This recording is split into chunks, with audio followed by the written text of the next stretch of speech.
Om Shanti to all the divine angels. कैसे हैं आप सब लोग? होप सो कि सब बहुत अच्छे हैं। आज अव्यक्त मुरली सीरीज़ में हम 13 मार्च 1971 की मुरली पढ़ने जा रहे हैं।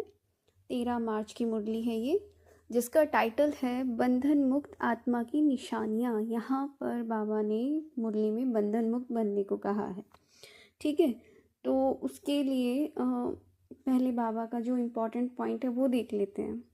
शिव भगवान वाच, एक बीज से योग अर्थात कनेक्शन होने के कारण सर्व आत्माएं अर्थात पूरे वृक्ष के साथ कनेक्शन हो ही जाता है कि तुम सिर्फ एक बीज के साथ योग लगा लो, क्योंकि पूरा वृक्ष निकला कहाँ से? उस छोटे से बीज के अंदर से ही तो पूरा वृक्ष निकला है।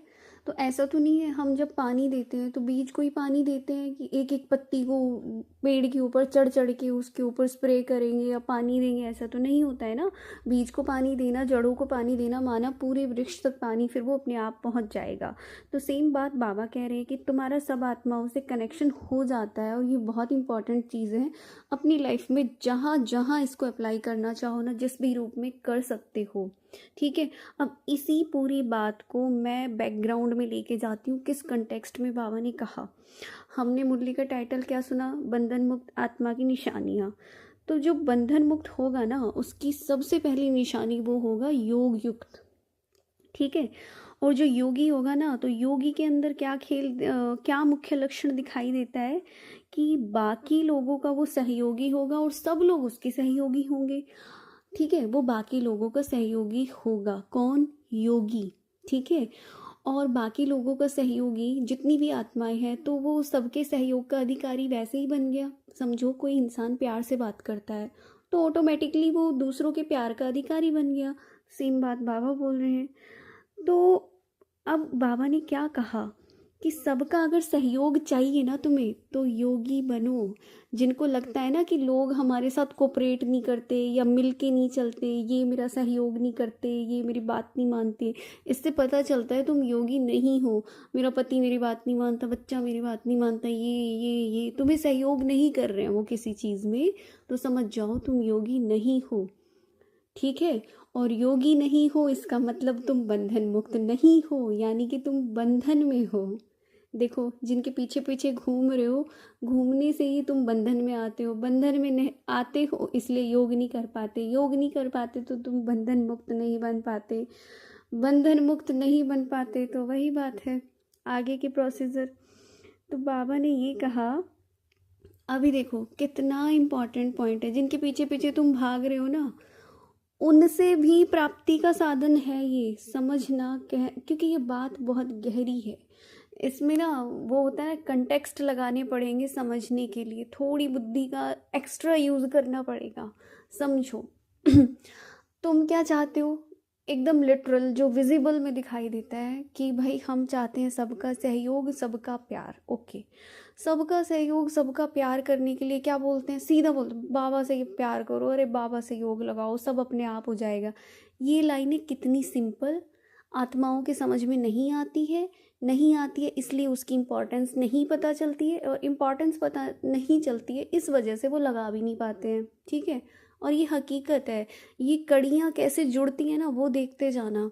बाबा से प्यार करने का अर्थ हम कोई ऐसे फ़ायदे से मतलब या फिर लालच में आके प्यार नहीं करो उससे प्यार।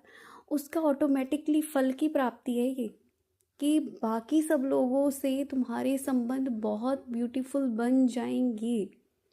एग्जैक्टली क्या होगा? क्योंकि वो है बीज, उससे प्यार करना मतलब उस बीज से ये सारा झाड़ निकला है, सारी आत्माओं का झाड़ है। ठीक है, उल्टा कल्प वृक्ष दिखाते हैं ना परम धाम को, उससे प्यार कर रहे हो, यानी कि सारे पत्तों तक प्यार पहुंच रहा है। और उन सारे पत्तों में से जो तुम्हारे रिश्ते हैं वो भी तो पत्ते हैं, समझ लो उनको। तो जो तुम्हारे वाले पत्ते हैं, तुम्हारे पति है, बच्चा है, बीवी है, भाई है, बहन है, माता है, पिता है, वो भी तो उस वृक्ष का पार्ट है ना। उस वृक्ष का पार्ट है, तो वो प्यार उन तक स्वतः ही पहुँचेगा। और जब वो प्यार उन तक पहुँचेगा तो रिटर्न में क्या मिलेगा? प्यार, सहयोग। ठीक है, खुद ही अधिकारी बन जाओगे, लेकिन नहीं, हमें तो इनको ठीक करना है। तुम करते रहो उनको ठीक सारी उम्र, वो तो नहीं होने के हैं जी ठीक। और तुम अपना भी माथा ख़राब रखना और उनको भी पूरी जी जान मेहनत लगाओ इस चीज़ में। देखते हैं, समझो कितना आसान सौदा है। दोनों हाथों में, बोलते ना कि दोनों हाथों में लड्डू नहीं होते, लेकिन यहाँ पे मैं बोलती हूँ दोनों हाथों में लड्डू। एक तरफ तो तुम्हारे से रिश्ते बैठे बिठाए ठीक हो रहे हैं बिना कुछ किए, दूसरी तरफ तुम भगवान से जुड़ रहे हो, उससे भी प्यार कर रहे हो, तो ऑटोमेटिकली बाकी लोगों से प्यार वैसे भी मिल जाना है। और ये है उसका कारण, वो जो बोला जाता है कि अरे याद करो ठीक है, सब ठीक हो जाएगा, सब ठीक हो जाएगा, वो सिर्फ भावनावश कहते हो। ये मैंने ना साइंस समझा दी कैसे होता है, टेक्निकलिटी समझा दी, टेक्निकल कैसे होता है। तो उस कनेक्शन के ऊपर अटेंशन रखो और अपने आप से पूछो कि भाई मैं बना हूँ या नहीं बना हूँ क्या योगी। ठीक है, अगर योगी नहीं बन सकते तो सहयोग भी नहीं मिल सकता। कितना भी कोई कोशिश करे, लेकिन बीज से योग लगाने के सिवाय कोई पत्ते अर्थात किसी आत्मा से सहयोग प्राप्त हो जाए, ये हो नहीं सकता। समझे? वो ये अलग बात है कि भाई तुम्हारे कर्म कुछ बहुत एक्स्ट्रा ऑर्डिनरी अच्छे हैं, तो दैट्स अ डिफरेंट थिंग। उसके बिना तुम मत सोचना बिल्कुल भी, क्योंकि कलयुग के अंत तक आते आते हम सबको पता है अब जो है हिसाब किताब चुकतू होने का समय है। कर्म चाहे हमारे अच्छे हों या बुरे, फंसते हम सब लोग हैं, और बहुत अच्छे से फंसते हैं जब फंसते हैं, क्योंकि ये रिटर्न का टाइम है। फटाफट फटाफट जिससे चुकतू करना अपना करते जाओ, जल्दी जल्दी जितना हो सके। ये था पूरा पॉइंट और इसका बैकग्राउंड बता दिया मैंने। तो अंडरलाइन क्या करना है, एक बीज से योग अर्थात कनेक्शन, उसी से सब आत्माएं पूरे वृक्ष के साथ कनेक्शन हो जाता है। Now point to be underline, Shiv भगवान आज जब बंधन मुक्त हो जाएंगे तो जैसे टेलीफोन में 1-2 का आवाज़ कैच कर सकते हैं, वैसे कोई के संकल्प में क्या है वो भी कैच कर सकेंगे। तो जिसको भी थॉट रीडर बनना है, बंधन मुक्त बनना है, तो जी वो ये काम कर लेना बैठे बिठाए, साइंस से सिद्धि प्राप्त हो जाएगी। कोई के भी संकल्प को कैच कर लोगे तुम, सामने वाला क्या कहना चाह रहा है, क्या कर रहा है, उसकी कथनी करनी समान है या नहीं है, पता लग जाएगा। उसके लिए भी देखो 2 शब्द हैं, साक्षी और साथी। एक तो साथी को सदैव साथ रखो, बाप को, ठीक है। दूसरा साक्षी रहो, साक्षी, ठीक है।